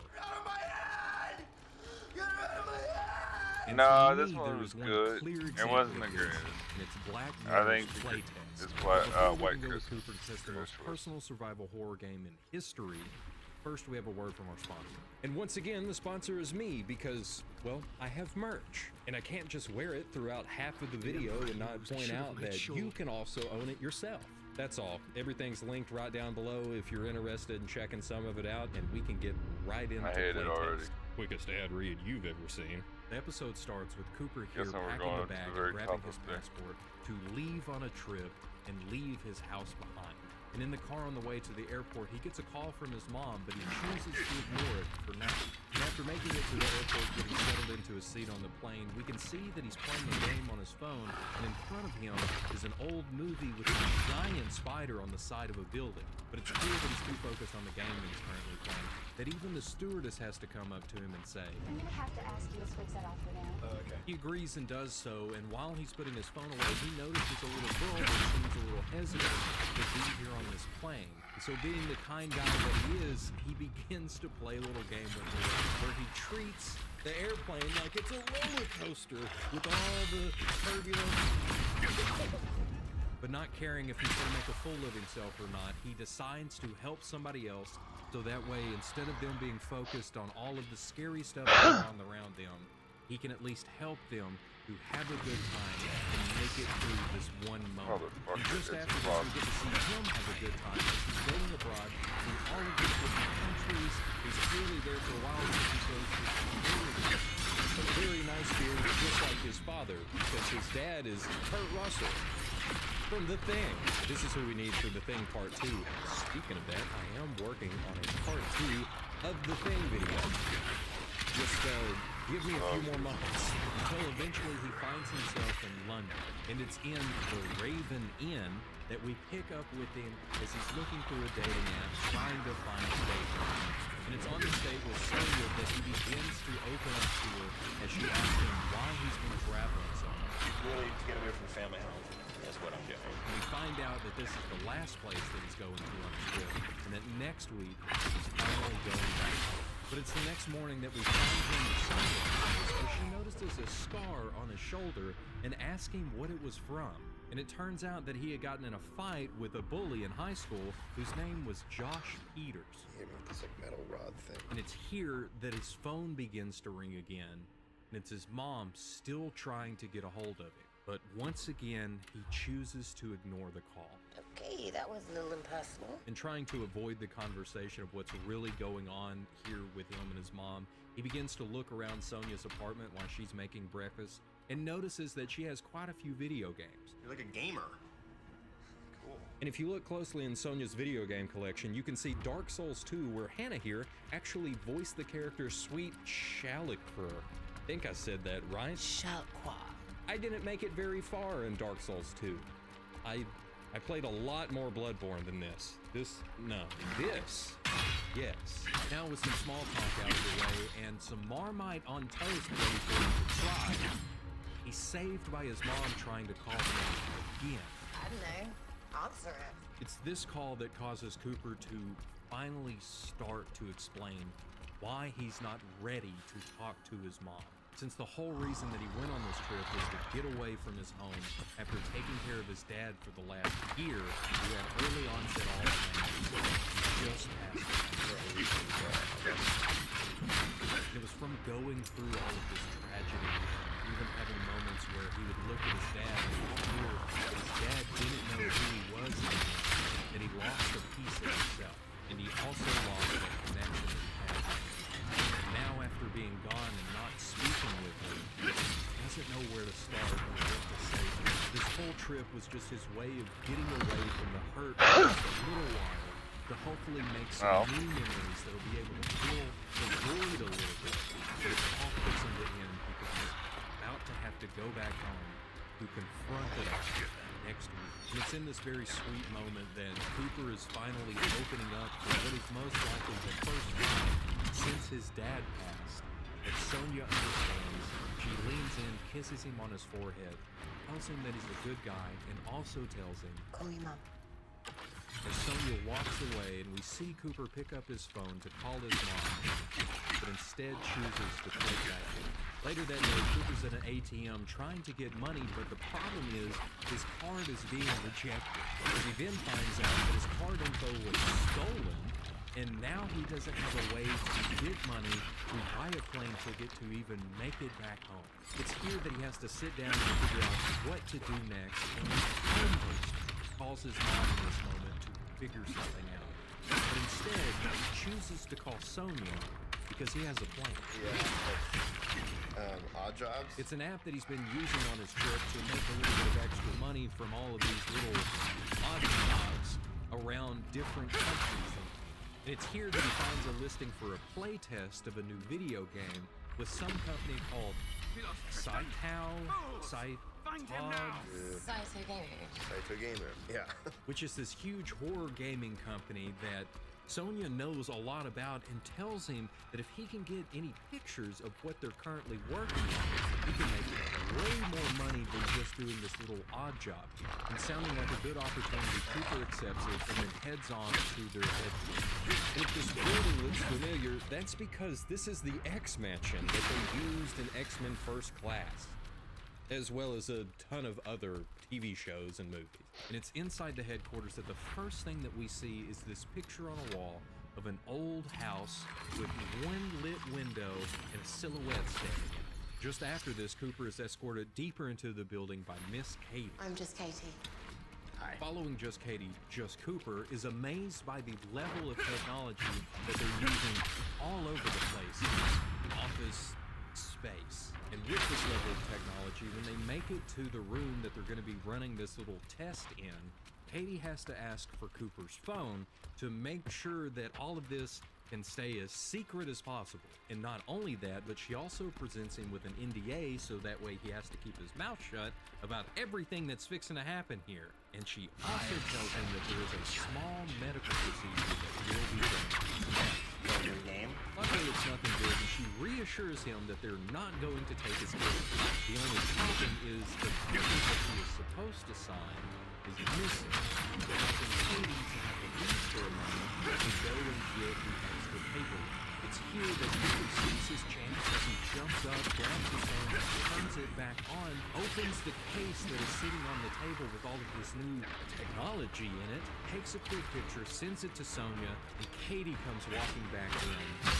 There's nothing out of place in the room, and Cooper's sitting there waiting for her to return. Now, Black Mirror is not interconnected in any real way, but this symbol right here did appear in the episode White Bear from Season 2.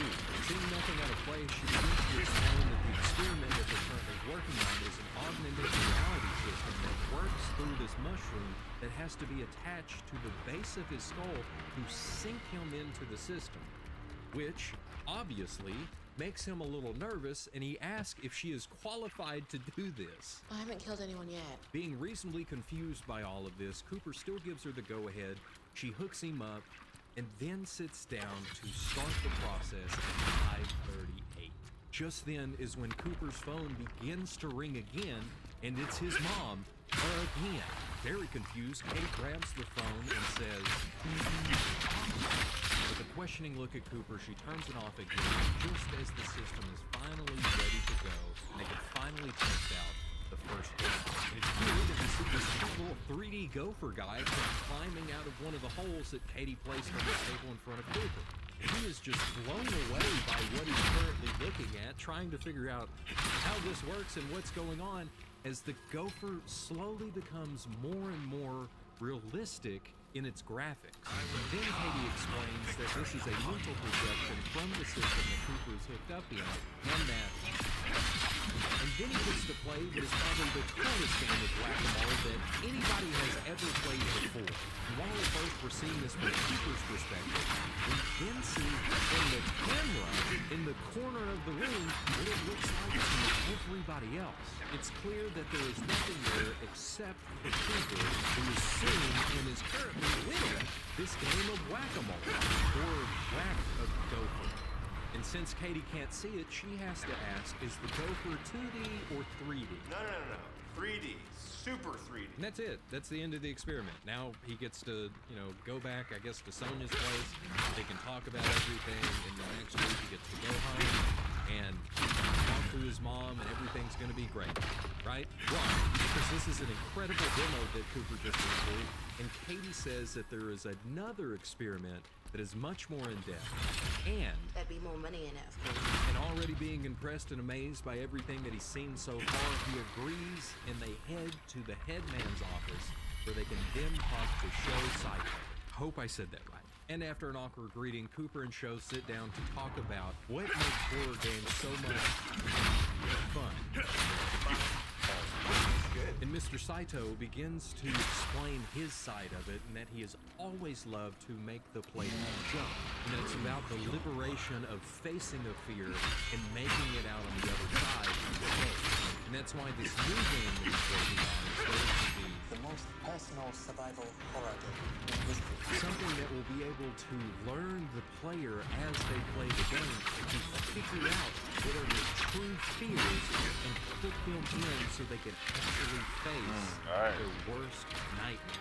And to test out this experience, they download the software to Cooper, so Katie hooks him up and begins the process again.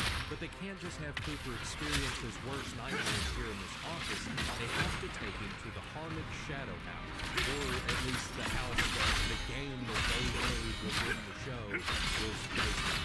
It's clear that he's just going to be getting paid to spend the night in the house.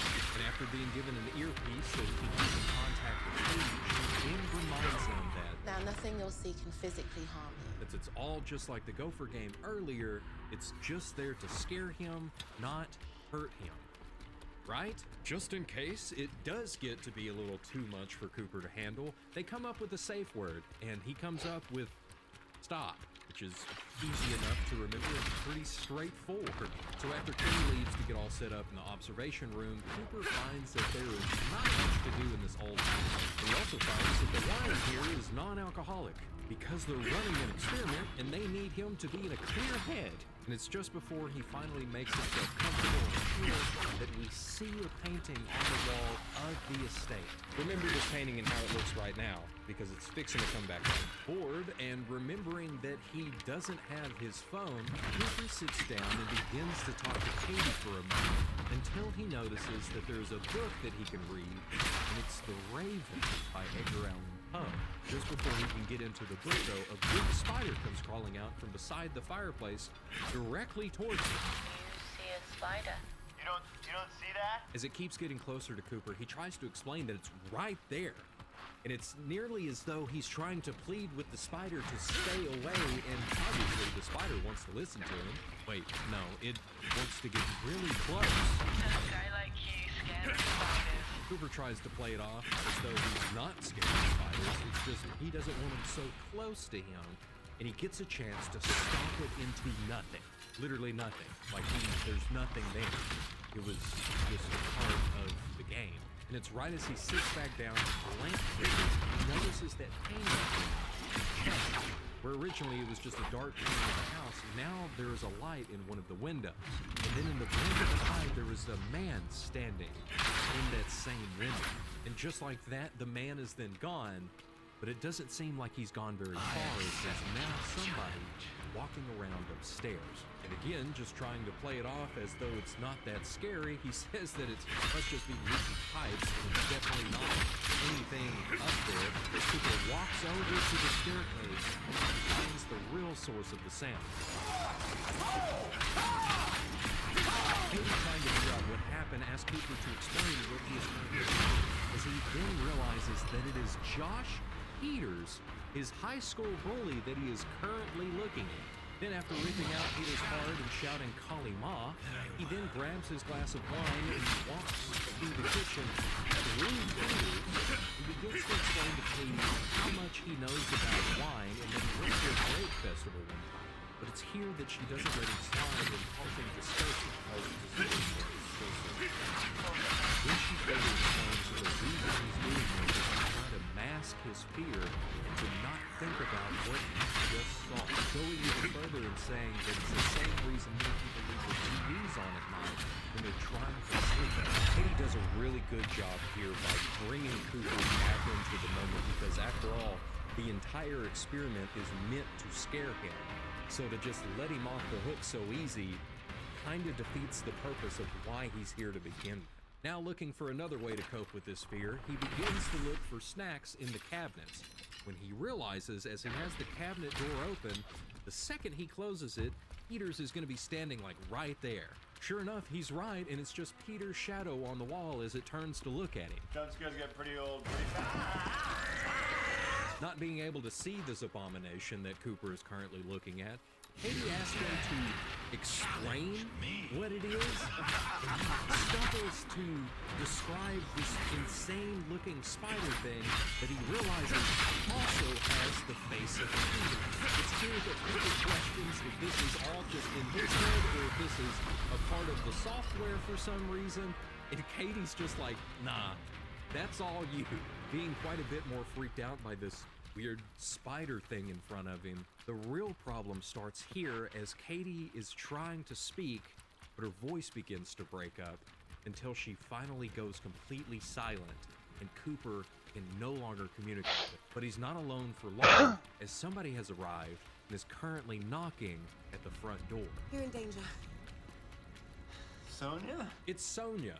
Or maybe it's just Cooper's mind trying to use Sonia to scare him in this moment, since that's how this whole experiment works. And he's fully convinced that this is still a part of the experiment and that it's done really well to recreate Sonia, but there's clearly a flaw right there on her very real face that he touches. And the whole time that Cooper is trying to rationalize what is going on, Sonia is trying to explain to him why he is in danger. But all Cooper can do is ask, Are you actually here right now? After Sonia's reassurance that she is real and that she is there, she tells him that the software that Saito is currently using has been rejected for not being safe on all of their patents that they've applied for. But Cooper is still pretty sure that this was a part of the experiment and that she must have been hired to do this, even because her performance in this game. Then he even offers her some non-alcoholic wine and walks to the kitchen, and Sonia the entire time is trying to tell him about these 5 other chores that were brought on by odd jobs and then completely disappeared in the last year, but still not taking it serious at all. Cooper just laughs it off and asks, and obviously all she had to do was look out at where the headquarters was of this big gaming company and then drive there. But Cooper's still confused because they're not at the headquarters. They're at a different house on the big property that is out there. So he wants her to clarify how she found him in this specific house on the property. I tracked you. You tracked me. Yeah, with your GPS on your phone. Cooper laughs at this because he doesn't have his phone. And by telling her this, it causes her facial expression to change and also causes him to become discursive again. Even more so when she then pulls a knife out of one of the drawers and begins to walk towards him, saying he should have called his mom, but instead he called her. And now she has led him there. Finally fed up and freaked out, he says that he's done and goes to leave the room. With the knife sticking out of his back, Sonya tries to grab him, and instead he throws her to one of the cabins, and then stands there in shock at everything that is going on as she then runs and tackles him to the ground, driving the knife even further into him. Sonya gets the upper hand as she tries to now choke him on the ground, and he's just struggling to reach the bottle nearby to hopefully knock her and then be able to get away from the house, but it's not going to work because it's too far away. She then grabs him, slams him into the ground again, driving the knife all the way out of his shoulder. Screaming at this, he begins to fight back even more as Sonya's face then completely distorts and then changes into like this skinless monster. And he sees his opportunity, grabs the thing's head, and slams it into the knife that is sticking out of his shoulder. It's here that we get a close-up on his face as he's just losing it on the floor as the camera slowly pans back. We see that there is nothing there. And it's here that we finally hear Katie's voice. She's just trying to figure out what is currently happening because they haven't been able to get in touch with him. They've been speaking, but he hasn't been able to hear them, so he hasn't been responding. And Cooper is just rambling in this moment as he's trying to explain to her that this woman that he knows named Sonya showed up and she really stabbed him. He really felt the knife go into his back and come out of his shoulder. Nothing you see can harm or even touch you. Growing even more angry, Cooper reiterates that how real everything was. That Sonya was real, her arm felt warm, that he really felt her stab him. But Katie tells him that it's not possible. Unless... God, unless what? I don't know. Unless the neuron somehow figured out how to tap into more than just audio and visual sensation. Overwhelmed, Cooper begins to yell his safe word stop, but he sees that that's not fast enough for all of his hand, and he begins to try to tear the mushroom from the base of his skull, and Katie starts to plead with him, you can't do that. If you do that, it could kill you. And we hear Mr. Saito over the earpiece that gets Cooper's attention. Saito gives the go-ahead for them to start the deactivation process, but now Cooper has to make it to the office, where he heads upstairs and starts down the hallways that stop. He is convinced that there's gonna be something bad in there. I can feel it. He knows this because he can feel it. And he can feel the device digging around in his brain, trying to dig up more of his personal trauma. And he knows that it knows. And it knows that he has a problem with his mom, and his mom must be behind this door, and she's not just in there waiting with open arms. The whole time, Katie's been trying to keep him calm and get him to the access point, but Cooper knows that she's not in control anymore. But she still persists that he must open this door or else it won't be able to end, and finally gets it open. Stepping inside to just a room, Cooper begins to calm down and tells Katie that he made it. But where is the access point? There is no access point. What? She begins to laugh and tells him that they just wanted to see if he was broken enough to begin to obey instructions without question. We have. Oh no. Katie, come on. Cooper turns to leave as he should have done a long time ago, but the door is gone and Katie begins to ask about his mom. But Cooper can't remember his mom. He can't remember anything. She asks him where he grew up, what's his favorite band, what's his favorite flavor of ice cream, but he can't remember any of it because it hasn't just been analyzing his memories, it's been overriding them this entire time. To the point that he can't even recognize his own reflection, and soon he will be nothing. He'll be just like your dad. The voice continues as the man stares at his reflection and begins to just scream, shut up, to get out of his head, to get out of his head. But the only real way out is for him to remove it himself as he breaks the mirror, picks up the glass, and begins cutting it out of his neck to just make the voices stop. Just then is when two men and Katie come rushing in to restrain him and shut it off, but the man just keeps screaming for it all to end. Get out of my head! Get out of my head! Not recognizing Katie or Saito, they realize that they can't stop it and that it is taken over. Katie then tries to tell the man who no longer knows who he is, or where he's at, or what's going on, that they can't stop it, that it's dug in so much deeper than what it was. Saito then gets close to the man and tries to apologize, then tells the other two to take him and put him with the others. In Saito's office again, Cooper is losing his mind, screaming, stop, stop, stop. But Katie's right there and she immediately removes the device and everything stops for a moment. It was only 1 second that had passed, and they're not sure if it was a malfunction or if Cooper was just too susceptible to the device. Either way, it's over now, and Saito apologizes for the experience being far more powerful than he intended. As Cooper is then driven away from the headquarters, we see him on a plane, and then finally make it home with a little bit of relief on his face, finally ready to talk to his mom. And he finds her in his bedroom, but instead of greeting him, she grabs the phone and says that she needs to call him. Walking over to her, he tries to tell her that he's home, that he's there now, but all she can do is ask. With Cooper right there, it doesn't change anything for her. She has to call him. She has to call him. She has to call him. Dialing the number, we can hear his heart rate begin to increase as he tries to get her attention. Mom! Mom! She's calling him again, but now nobody is home. As we see Cooper convulsing in the chair back in the room of where the experiment was supposed to start. Katie scrambles to remove the device, but it is too late. Afterwards, Saito and Katie are trying to figure out what happened. They know that the call interfered with the system, but Katie is positive that she had turned off the phone before they ever started. Figure that he must have done something when she had to leave the room to go get the other paper, and that this was just an oversight on her part by not checking the phone before they started. And at the moment the call interfered with the upload process, then went dead like that. Saito then asked what he was shouting right as it happened. She says that it was just one word over and over. Mom. Saito tells her to make a note of this, and we see Cooper's body being zipped up in a body bag. Which I think we also see that that the also total time lapse of the experiment was only 0.04 seconds before everything fell apart. But it's also interesting to note that during this time when Cooper's entire brain fired up, he experienced all 6 of the major emotions in this short period of time.